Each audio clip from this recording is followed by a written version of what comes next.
पूरी पृथ्वी पर विभिन्न जानवरों में पैटर्न अलग अलग होते हैं। जानवरों में शरीर पर पैटर्न या धारियां मौजूद होती है ताकि वे अपने परिवेश जैसे घास पौधे आदि से मेल खा सके।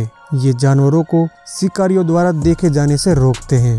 ऐसे ही पैटर्नों का फायदा शिकार करने वाले जानवरों को भी मिलता है। वो अपने शिकार के बेहद नज़दीक जा सकते हैं। इस वीडियो में हम ऐसे ही कुछ शानदार एनिमल बॉडी पैटर्न के बारे में जानेंगे जिसके बारे में आप शायद नहीं जानते होंगे। जब ज़ेब्रा घास के मैदान में होता है तो उनके झुंड के पैटर्न किसी भी शिकारी को भ्रमित कर सकते हैं। जब शिकार इतने ज़्यादा हो वो भी एक ही रंग के तो किसी एक को पकड़ने में अपना ध्यान लगाना पड़ता है। झुंड में जानवरों के पैटर्न शिकारियों को उलझन में डालते हैं कि वो कौन से जानवर पर अपना लक्ष्य रखे। जैसे एक शेर ज़ेब्रा के झुंड पर हमला करता है तो झुंड के दौड़ने के दौरान उनके पैटर्न शेर का ध्यान भटकाते हैं कि वो कौन से ज़ेब्रा पर अपना ध्यान रखे। दिखने में सभी एक जैसे ही लगते हैं।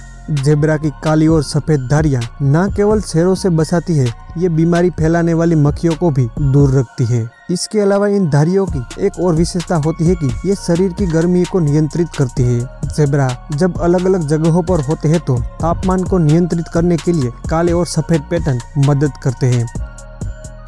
ज़ेब्रा की तरह जिराफ के पैटर्न भी वैसे ही काम करते हैं। पेड़ों की छांव में जिराफ के पैटर्न शिकारी जानवर को देखने में मुश्किल बनाते हैं। इसके अलावा सतह की त्वचा पर खून सबसे करीब होता है। ज़ेब्रा के धब्बे शरीर की गर्मी के संचार में मदद करते हैं। अलग अलग मौसम में ओवरहीट होने से बचाए रख सकते हैं। दोस्तों, शरीर के यही पैटर्न शिकारी जानवरों को शिकार द्वारा देखे जाने से रोकते हैं, जिनमें जगुआर, चीता, बाघ, क्लाउड लेपर्ड, स्नो लेपर्ड, तेंदुआ जैसे कई शिकारी जानवर शामिल हैं। इन सभी के पैटर्न अपने अपने माहौल में घुल मिल जाते हैं, जिससे ये शिकार के बेहद करीब पहुंच जाते हैं। अगर कोई शिकारी जानवर शिकार के पास 30 मीटर के घेरे में पहुंच जाए तो उनके शिकार करने की दर सबसे ज़्यादा रहती है। इस कोशिश में ये पैटर्न सबसे महत्वपूर्ण होते हैं। कीट पतंगों में भी पैटर्न इतने ही विविध होते हैं और उनके कारण भी अलग अलग हो सकते हैं। जैसे कि तितलियों के पैटर्न खूबसूरत होने के साथ साथ दूसरे जीव जंतुओं को ये संकेत देते हैं कि ये कोई जहरीला जीव है। रंगीन और भड़कीले पैटर्न हमेशा जहरीले होने के संकेत देते हैं।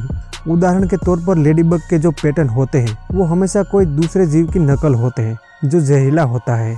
इन रंगीन पैटर्न की मदद से ये छोटा सा लेडीबग दूसरे प्राणियों से बचा रहता है। कोई भी जीव जहरीले जानवर को नापसंद करता है, भले ही वो उस जैसा दिखता हो। ये हमला करने से उनको रोकते हैं।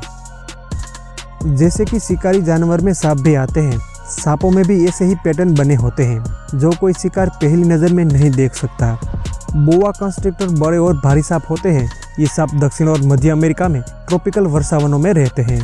इनके शरीर पर हल्के और भूरे रंग के पैटर्न मौजूद होते हैं जो जमीन पर पड़े सूखे पत्तों में इस सांप को छुपा कर रखते हैं। बोआस के ये पैटर्न जमीन के फर्श पर अच्छी तरह से घुल मिल जाते हैं। किसी जीव द्वारा जंगल में इसे देखना शायद नामुमकिन हो सकता है। सांपों के अलावा छिपकलियों में भी ऐसे ही पैटर्न मौजूद होते हैं जो ज्यादातर अपने आप को न दर्शाने के लिए काम करते हैं।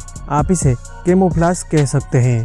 ये पैटर्न न केवल जीवों को खूबसूरत बनाते हैं बल्कि कई खतरों और बीमारियों से भी बचाते हैं। इन पैटर्नों की मदद से ही ज्यादातर जीव जंतु अपना अस्तित्व बचाए रख सकते हैं। तो आज के वीडियो में बस इतना ही। आपको वीडियो अच्छा लगे तो लाइक और चैनल को सब्सक्राइब जरूर कीजिएगा।